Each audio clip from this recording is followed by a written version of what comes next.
está, agregar. Ahí lo estoy agregando. Ahí está. Ahora sí. Ahí se viene. Cat Coore. Hi. How are you? I'm good. How you doing? Very, very good. Thank you for being in this conversation. Yeah, man. That's cool. I'm Marcos from PelaGatos, a radio show from Argentina. Where are you now, Kat? I'm in Kingston, Jamaica. Okay. And how is the situation with COVID-19 there? Well, it's not. It's just like it is everywhere else in the world. You know, it's really tough. I mean, right now, you know, we just try to make it one day at a time. You know, and just to be smart. You know, to try to communicate with people around the world as you and I are doing right now, which is really great. You know. Thank you. And also to exchange ideas as to what can we do in a changing world. What can we do to be part of the new way things are going to be done, and how is music going to really work from here on out, you know? Yes. I will translate a little so the people from don't speak English can understand. Bueno, está en Kingston, Jamaica, la situación está igual que en todos lados con el COVID-19, está hablando con mucha gente alrededor del mundo para ver cómo va a cambiar la música de ahora en más, porque esto es un cambio para todo. What do you think about this change in music? What will happen after this in behavior of shows and the music you love? You are playing since 45 years. Yeah, we kind of have to look at this one day at a time, you know, because we don't really know exactly what's going to happen. But I mean, we are very optimistic and we're very hopeful that we can get back to having shows and doing the things that we did before. Okay. You know, I haven't really experienced a show in Argentina. But I know that you have lots of reggae fans there, and I know yes. you have great fans for Damien. Yes, you know? a lot. Yeah, and Damien is to me like a nephew, you know. And as you know, we did the album together. More work to be done, and yes. Yeah, and so you know, it's nice to be talking to your Argentina fans, and it's nice to be able to big them up.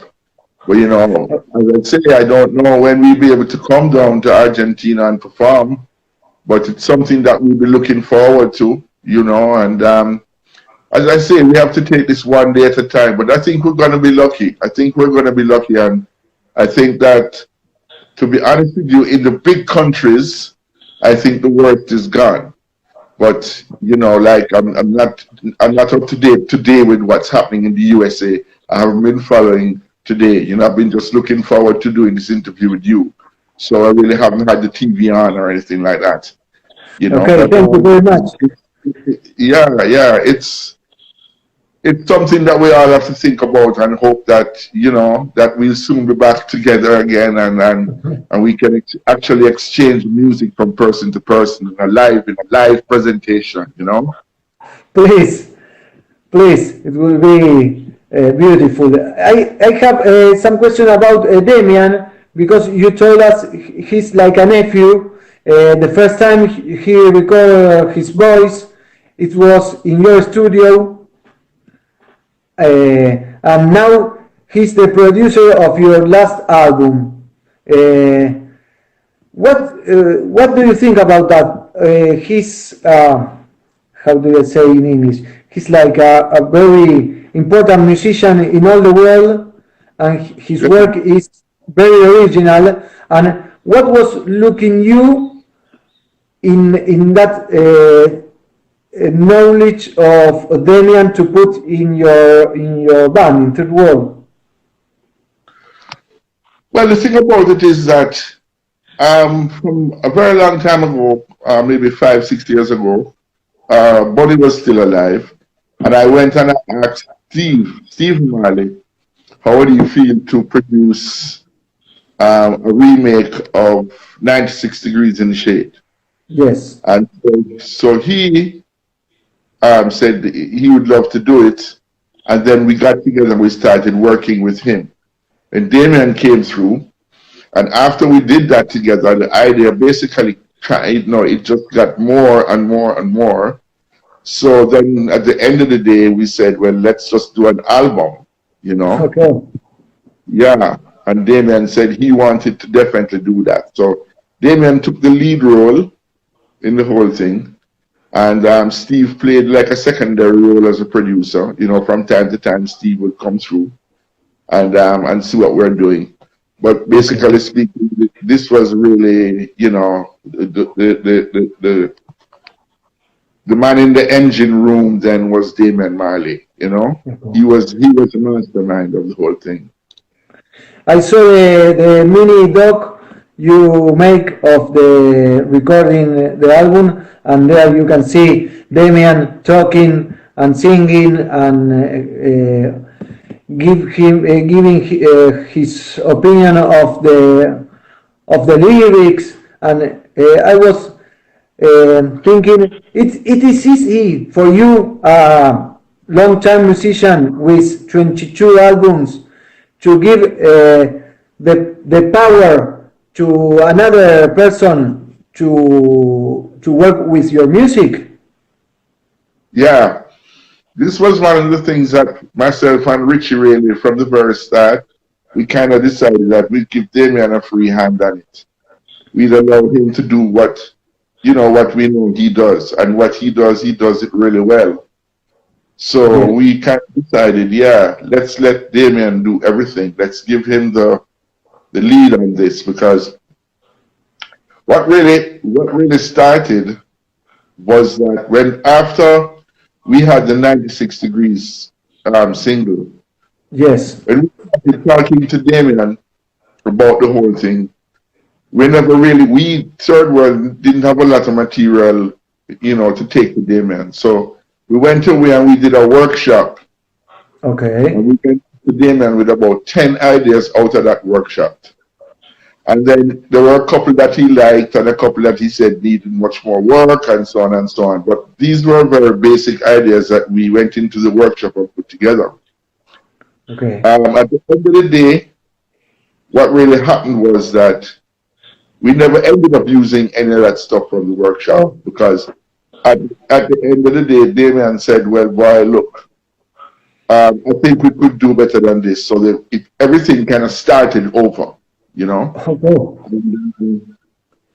What I'm really getting it at is that it was really good for us to have done that workshop, because at least we got something to go to Damien with. There was a platform by which to start to know where we were going to go, how we were going to do it, and what we're going to do. So that was a very good thing that we had those songs, even though we didn't end up using any of them. It was a launching pad for the project, you know. And that kind of spurred us on to start to create more and more in the studio and stuff. And that is how we really ended up getting all the present material that's on More Work to Be Done. It was by Damien coming back and starting to rewrite songs and to come up with ideas that we created in his studio. So we would go there, we'd create a rhythm track, and he'd come up with an idea, and himself and AJ or himself and, you know, and Maurice or whoever was there would help to write the lyrical content, you know. Yes. And so after a time, songs started to come together, and then ideas started to come to have guests on certain songs, like Tessan is on, you know, Taurus Riley is on it, Busy Signals on it, you know, Pressure is on it. So it was a very long process, you know. Okay. But when you sing, it was very fulfilling, very, very fulfilling. Okay, great. And when you went to the studio to record, you have all the songs and you start recording, because in the docu also it say that you stay 2 or maybe 10 hours in studio, what it take to make the album. Yeah, well, to be honest with you, Damien has a little bit more longevity in the studio than me, because Damien can last 12 to 14 hours. When I've done 8, I'm a little bit tired and trashed at my age. But, you know, a lot of hours were put into this, a lot. And a lot of times, too, things changed along the way, I would say. Maybe one idea that was there, it developed into something else, it changed. Or, you know, but a lot of time, I think, was spent just jamming ideas. A lot of time was spent just jamming ideas. And coming up with different scenarios as to where the lyrics would go. And then, of course, that's just the writing phase. The other phase is carrying through everything. All the overdubs had to be done. The vocals, you know, were hard. You know, and then we had guest players playing horns. And also all the guest appearances on the album were, you know, the tracks had to go to the people. We had to listen to them, send back what they had done. We had to vet it, see if we liked it, see how we felt about it, and so on. So, you know, the process was long. This was a 4-year process, you know, brother. This was a 4 to 5 year process. So, you know, a lot of work went into it, and as the title says, there's more work to be done. So, you know, whether we and Damien will do some more work, I don't think that's in question. I think that's a good. We will definitely be back in the studio with him sometime soon. But, you know, this hurdle, this COVID-19 hurdle, we have to get over that because we can't even travel right now. So, you know, for me to reach back from Kingston up to Miami to even go and look for Damien right now is hard. So we just have to deal with that. We just have to deal with that. Jah will guide and protect us. And we just have to deal with, you know, and just look into life the best way we can right now and defend our brothers and sisters and defend the people who we love, you know. Yes, it's very a struggle time. It's a very struggle time here and in all the world. Yeah, for real. Estamos hablando con Cat Coore, guitarrista de Third Wall. Cat, you were nominated 10 times to the Grammys, and also with this new album that is great. I love it. It has the real sound of Third Wall. It respects all the career, all the 22 albums. And what do you feel when you went to that event like Grammys and a little girl, an incredible little girl, won the Grammy? What do you think about that? Well, for me personally, you know, my thing wasn't so much to win the Grammy. My thing was more or less that we were nominated. We were, in other words, we were looked at among the greats, because you can't be nominated for the Grammy Award unless you're one of the greats, regardless of what category you are in. My situation, as I've explained on many, many interviews to people all around the world, is that I thought that Coffee should have been nominated for other categories. I thought she could have been nominated in the pop category, considering the success of her single Toast. I also thought that she may have been able to be nominated Best New Artist. Also, yes. Yeah. Leave her as a reggae alone, I thought was a little strange, because she's not necessarily a reggae artist. Reggae has a certain set of characteristics, my brother, and a certain set of principles about it. And, you know, you can't just, because you come from Jamaica, you just qualify to be in the reggae category. You can qualify to be a tremendous artist, which I know, and I wish her all the best, and I sincerely hope that she's making it through this good too. And I hope that she's working through this, because I know these youngsters right now, I know they really work hard at their craft, and I'm hoping that she's working through this rough time. She's putting together songs, she's doing her writing, all that kind of stuff, because she really needs to do that now, you know. She has some downtime, and she really has some time to really focus on where she wants to go, what she wants to do. And hopefully that will reflect well, and we'll hear some great stuff from her, because clearly the ability and the talent is there. There's absolutely no question about that. Talent and the ability. So we're looking going. And the other albums that were nominated, a producer of Argentina was the producer of Sly and Robbie versus Roots Strikes album, The Final Battle. It's a friend of mine. It's an honor that he's a friend of mine, Don Camel. And I will like if you can say some words about that album. What's your feeling about that?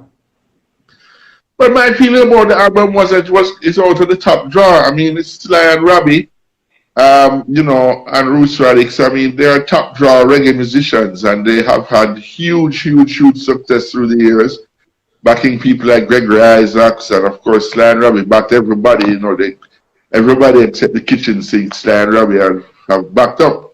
So I mean, you know, my thing was really that it was nice to be in the company of those people.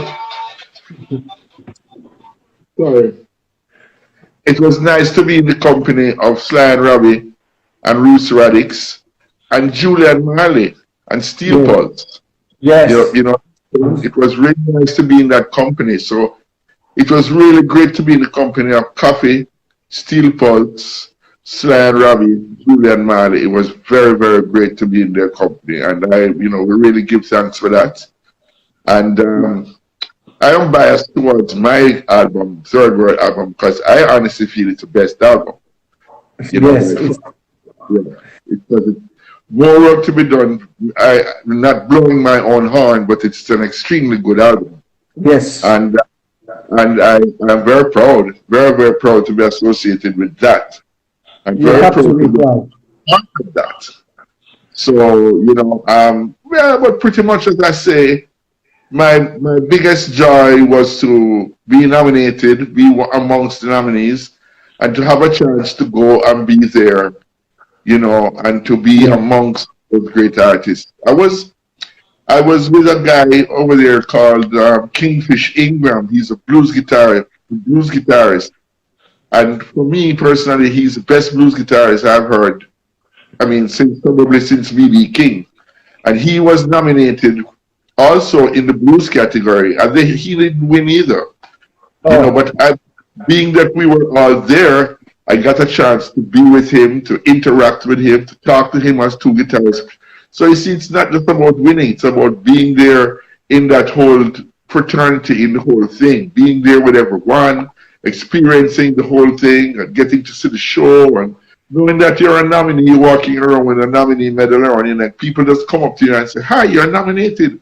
Who are you?" And you can tell them, "I'm Cat Coore from Third World," and so on and so on. It's a great vibration and a great feeling, and that's what I'm really happy for. But as I say, more power to Coffee, and we're looking forward to hearing from her. Yes, I saw you have a photo with Coffee in your Instagram. Yeah, we were on the red carpet. Okay, I was wondering about the sound of Third World, because it has it's reggae, but this is a very original reggae. Like it have a little of blues and disco dancing, and it's like you hear Third World and you want to dance. What you look for that? What is the recipe of your reggae? I think the recipe of Third World in general is that we are very influenced by a lot of artists when we were growing up. A lot of great artists like Carlos Santana, Earth, Wind and Fire, you know, Bob Marley. You know, we have a rounded inspirational background. And that sort of opens up our minds to a level of freedom to perform the kind of music that we feel we want to perform. Okay. And having the reggae as our background and as our base, it afforded us the chance to really, you know, to express ourselves through all these different mediums. If you listen to a song like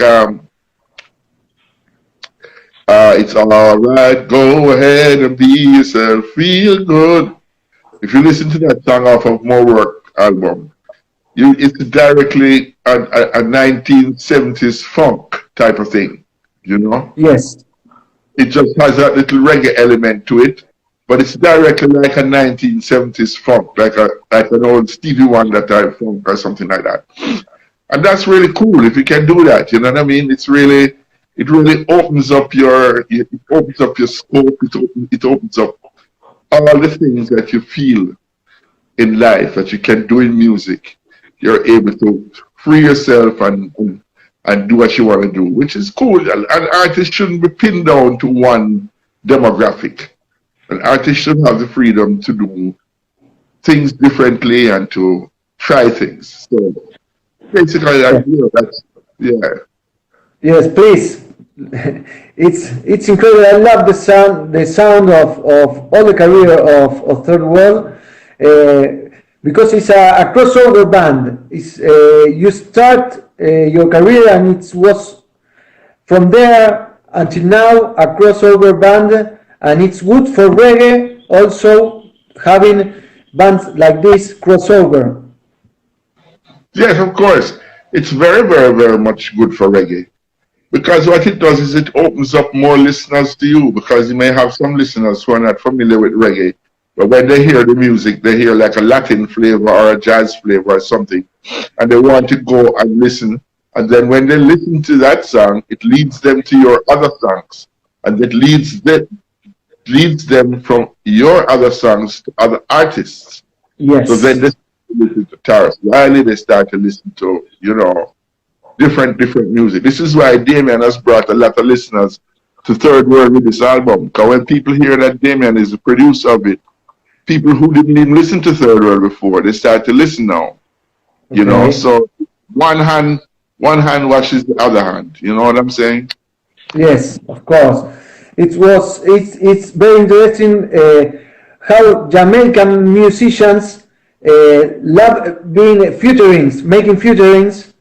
Here in Argentina, our reggae musicians don't do it so much, and we as a media, we struggle with them, trying to convince them to do this, to make featurings.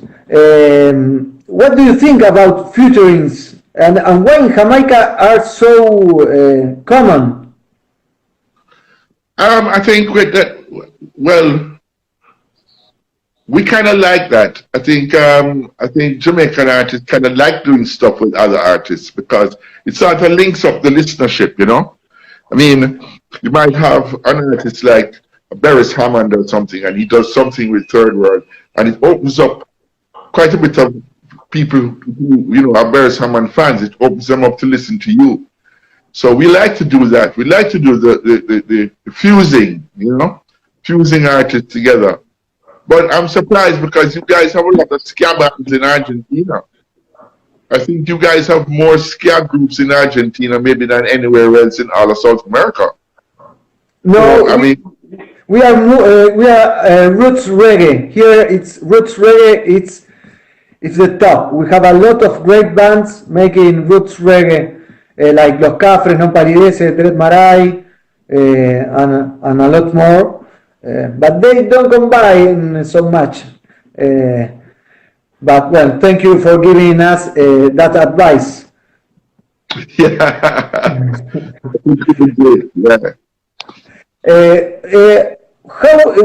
How much it was very difficult to change your singer after Bunny Rax passed away, and you start working with AG. It was difficult to combine with AG, find AG. How was that? Well, to be honest with you, it really wasn't so difficult in terms of like the whole, you know, AJ has always been the kind of singer that would be very suited to be in Third World. He's always had the kind of sound like Ruggs. He's a tremendous artist in terms of his skill, his ability, his charisma, you know, and it just so happened that, you know, when Ross got sick and we took AJ out to replace him on some gigs, he did so well that the whole synergy of ourselves and AJ just came together, you know, and it was like this was the person who was destined to be in third world had anything happened to Ross. So that point of view wasn't that really hard, you know. But I mean, of course, it was more hard for us to have lost our brother Ross, you know, and AJ and Ross were very close as well. So it just made it even harder for him to come and take Rob's place. But as I say, I think it's a match made in, you know, in Zion. And we just hope that we continue to make good music, because I think we have a lot more in us. And I'm hoping when he comes on with you that you can look into his past and stuff, because it's very interesting how he came through the music business and the things that he did in music. He's very, very, I mean, he's very accomplished. He was in Las Vegas for a long time, you know. He has done, you know, opera album. He's done quite a few things that are very interesting. So, you know, I'm looking forward to seeing that. Kat, here from our radio show, it's called PelaGatos, and when COVID-19 appears, we develop a rhythm, stay-at-home rhythm, and we are inviting all of artists to participate, and we have a version of Cedric Myton, for example, Winston McAnuff, also Anthony B. So I was searching about you, seeing interviews about you, with you, and I saw you playing the cello in an interview in Hawaii. Yeah. It was very nice, the interview and playing the cello. So I was wondering and asking you if you want to record your cello in that rhythm. I will send you afterwards. All right, fine. What you can do is you can send me what you want me to do for you, and I'll record it and I'll send it back either WhatsApp or Instagram. I'll send it back to you. No problem. Send me what you'd like me to do, and I'll do it. Thank you very much, Kat. It was an honor, a really honor talking to you. I have one more question. What about your strange guitars? Your strange form of your guitars? Yeah, well, that's a Klein guitar. It's created by a guy named Steve Klein out of LA, and they're very, very, very good guitars. They are top of the line. They are some of the most excellent made guitars right now in the world. So anybody asks you, it's called a Klein, Kline. Klein, okay. It's lovely because you see it and it's like a guitar not like no other. I know it's a very unique shape. Very, very unique shape. Yeah. And it's comfortable for playing. It's very comfortable for playing because the way it is set up, the way it is shaped. It's shaped exactly like how a guitar is. If I'm sitting with it, it rests perfectly on my leg. And if I'm playing it standing, it rests perfectly on my body. So it's a really, really, really well-designed, well-made instrument. And I want to big up Steve Klein out in California. Big up Steve, and God bless. You have a lot of guitars. How much guitars do you have? Well, I don't have as many as I used to have now. But, you know, I still have maybe 6 or 7. But, okay. I mean, between myself and my 2 sons, we have about 15. Okay. And your son is the bassist of Damian also? Right. So one day when we get back together again, we're gonna have him phone in too, so he can talk to you, because I will be really interested. I will love it. Yeah. Well, thank you very much. I will continue talking to AG. It was another pleasure talking to you, and thank you very much to Heather and Oya that make the link. But it was an honor. Thank you.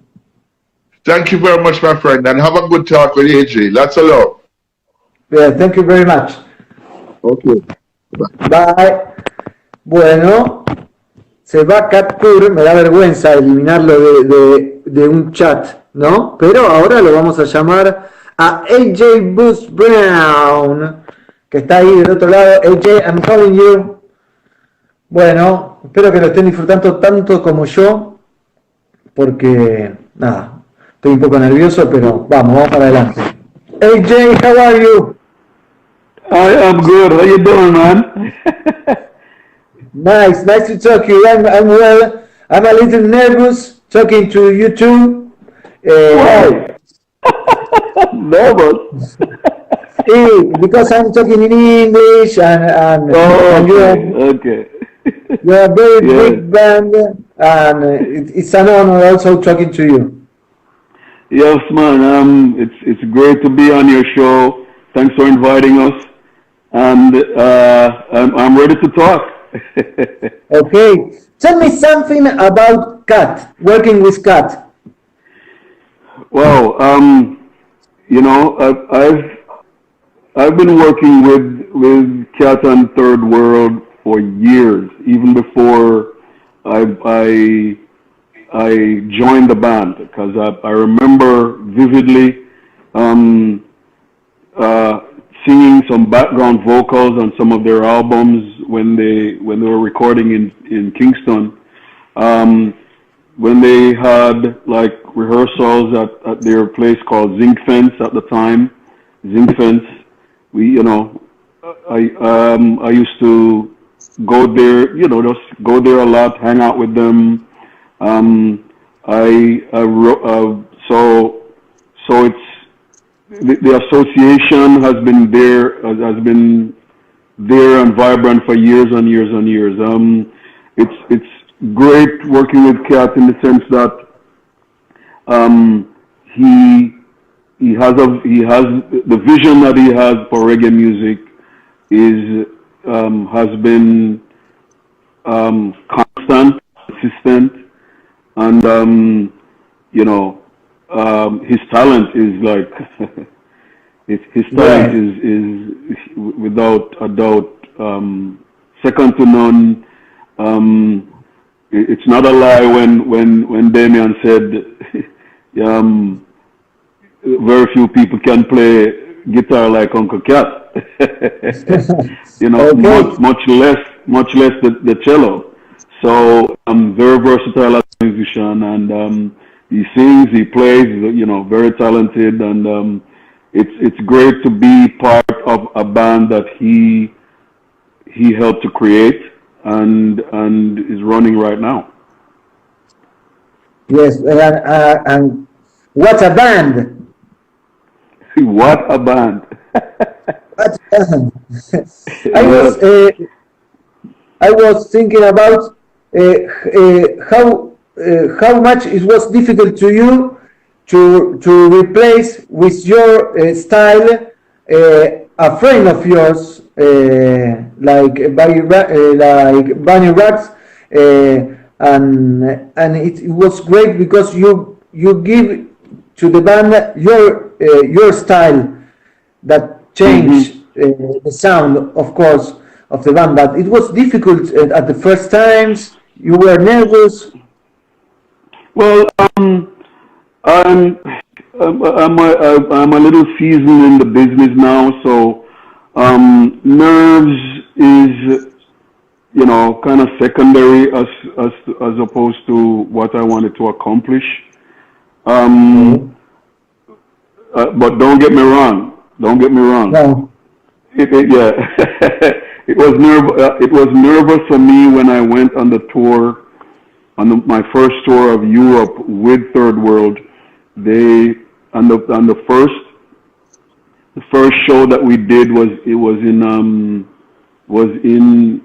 Poland, and it was close to 1 million people, Wow. And I was like, um, I felt like I was thrown into the deep end of the pool and said swim, and they say swim, you know. But you know, it was a great experience.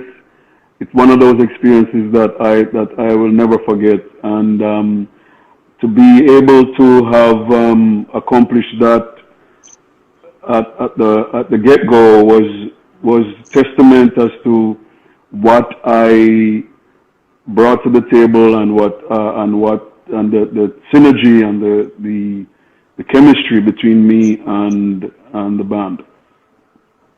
Okay. And how was working with Damian? Because I saw the docu, and Damian was like correcting all the lyrics or some of the Mm. lyrics, and I thought he's intense, like he's Mm. a fan of working music.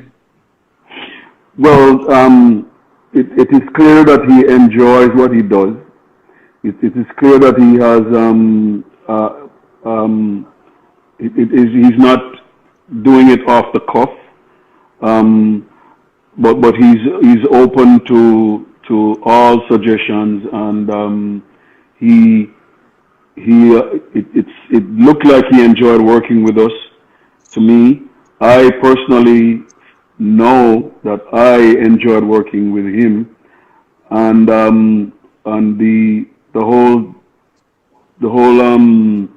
process of Yes. being able to work with him the past 3 4 years to make this album, you know, has been enlightening, has been um, uh, a great vehicle for expression, and I'm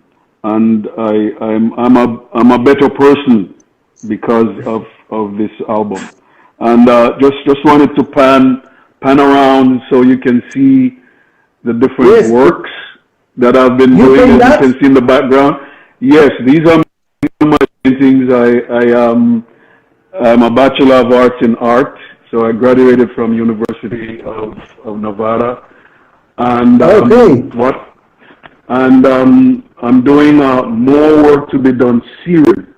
So, as you can see, this is a piece Nice. with Damien. This is another piece with Richie, the bass player. Yeah, Okay. this is Cap right there, Also, and great. you can see Bob in the background, and that's this is You paint a lot. I've had some time to paint now. And this is Tony Ruption, the drummer. You know, I'm working on Okay. myself, so you know I left myself a laugh.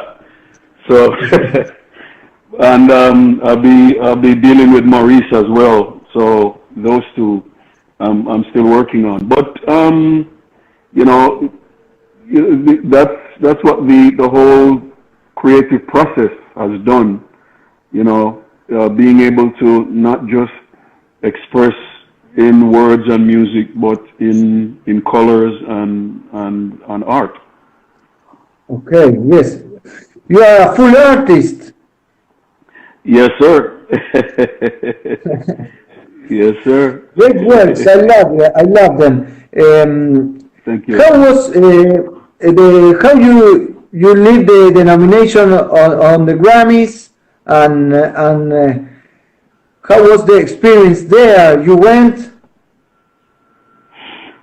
Um, Actually, we were on tour Okay. when we were in Australia and New Zealand or somewhere. I think it was Australia.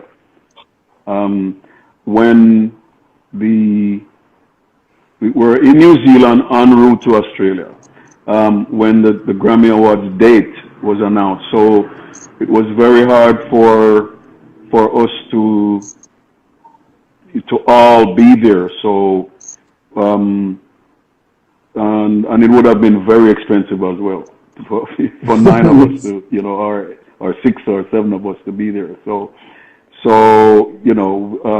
Cat went, and we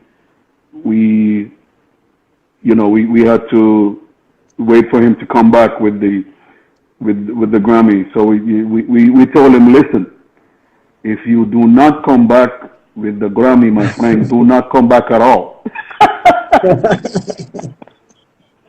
but pretty much we were just joking. I mean, as he said, the Grammys it's great to have been nominated. It's great to have been part of the whole process, and it's a good way to stay relevant and stay on top of the game, because there's it's not like we were working towards that goal. We were just making good music, and that was the result of it. So, right. Beg your pardon?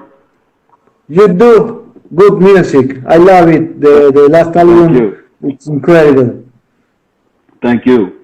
And it's just a testament to the work ethics that we have cultivated over the years. So I'm glad to have been part of this album project, and I commend the rest of the band members for their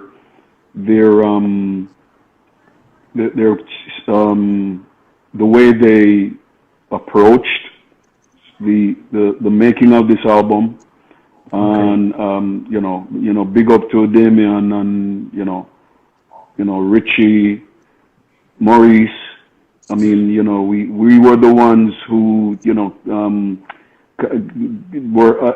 were in the workshop a little bit more frequent than Kat and Norris and Ruppy, because of different reasons, different circumstances. You don't know. Kat is always wearing different hats, so he has to be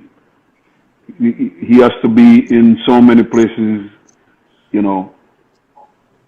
so we just had to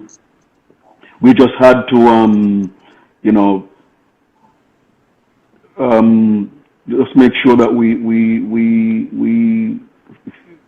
covered his bases when he's not there. Okay. And where are you now physically? I am living in Florida, in Coral Springs, Fort Lauderdale, Florida, and I'm at home. So just doing the COVID thing, staying at home, practicing good hygiene, good making sure that I protect myself and my family, and still doing work, because I'm doing dub plate, dub plate sessions. Have some rhythm tracks that I'm voicing. I'm writing, painting, as you can see. Yes. Pretty much, I'm staying busy. So, I'm good. We're into training and busy. You having a good time? Yeah, pretty much having a good time with family, and just having a good quality of life at this time.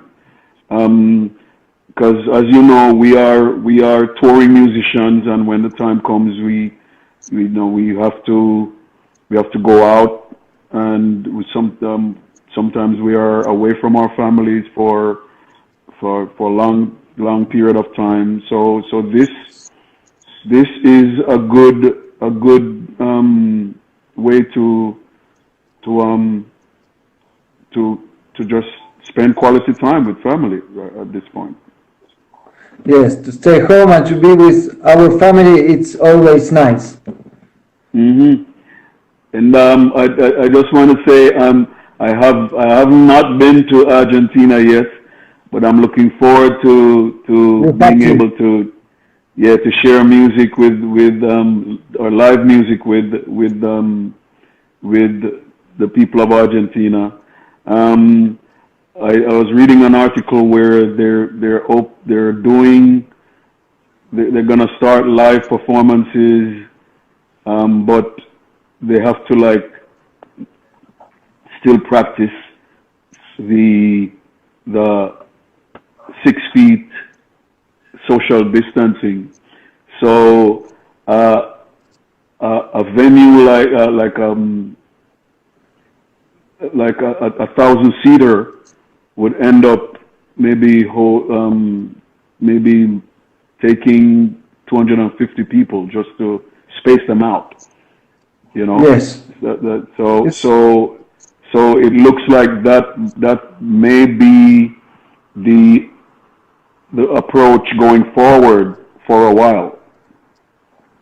Yes, here in Argentina it's all cancelled. We don't know when live music will come back. Hmm. Tonight, our president is talking to us and telling us what we have to do next. But I Hmm. hope it went well and we can return to venues and see third world for the first time in Argentina. And another bands, of Yeah. course, because Yes. we need live music. So true. So true. And it is. I mean, we are social human. We are social animals. In other words, we love to get together and just have fun together and interact. So this this COVID thing is kind of Shitty. you know that's a word. That was That's it. a good word. That's a good word. It's a good word. Hey, G, Yeah. can you tell me your influence in reggae and in music? Well, my influences have been many and varied. In reggae, I grew up listening to Dennis Brown was my idol. Um, all the younger the young prodigies like Errol Dunkley, Freddie McGregor.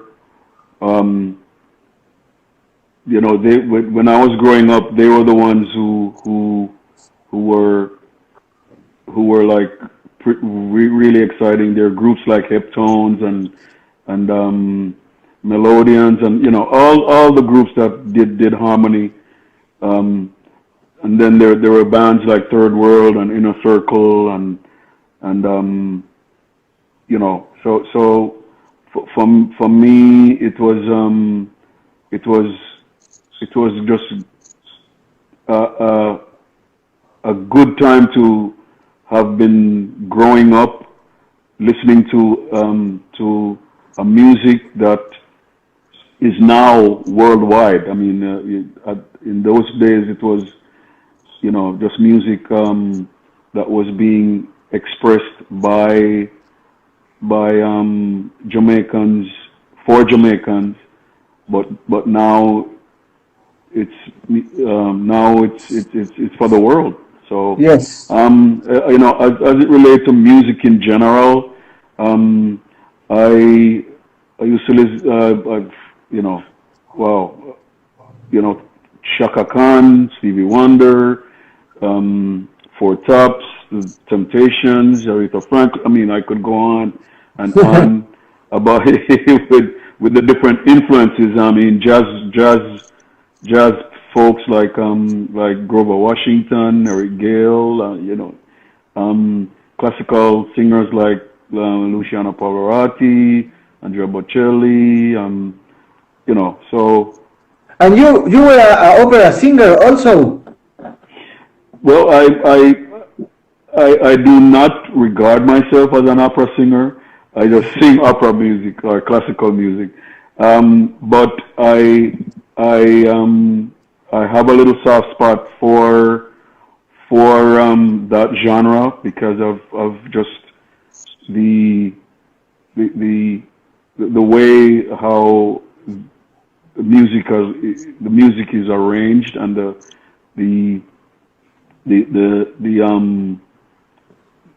way how the instruments are blended together, the different instruments come together to make that sound what it is. I mean, you know, so but I had two vocal instructors who were classically based. There was a Jamaican singer who was classical in nature. Her name is Dawn Marie Virtue.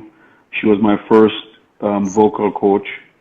And then when I went to Las Vegas, I met and worked with a lady called Dorothea Giano, and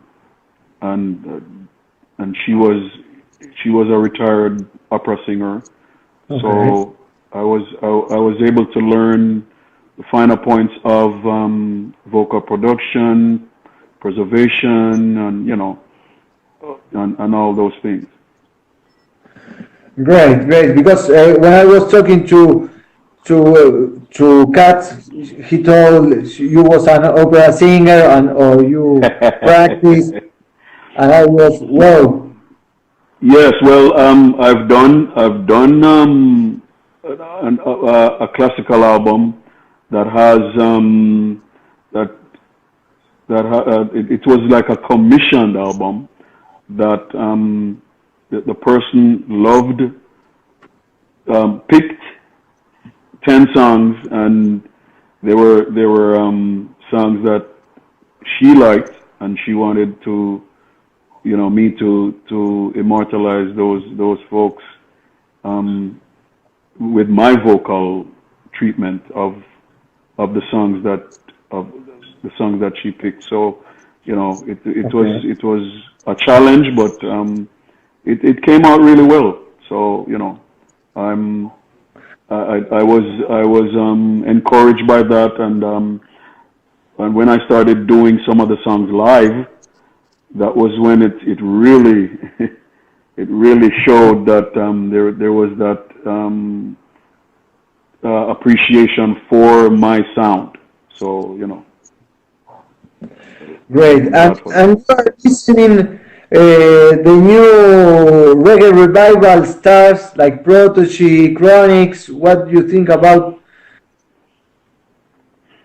Well, those new young guns, you know, they are showing their energy, they are showing their creativity, they are showing their commitment to the business, and they're showing the way they are open to not only doing music for themselves, but also supporting other acts. They're into the whole thing of collaborating, and you know, that's really cool. You know. Yes. Really cool. I have about information. Instagram is cutting us in 10 seconds. So I have to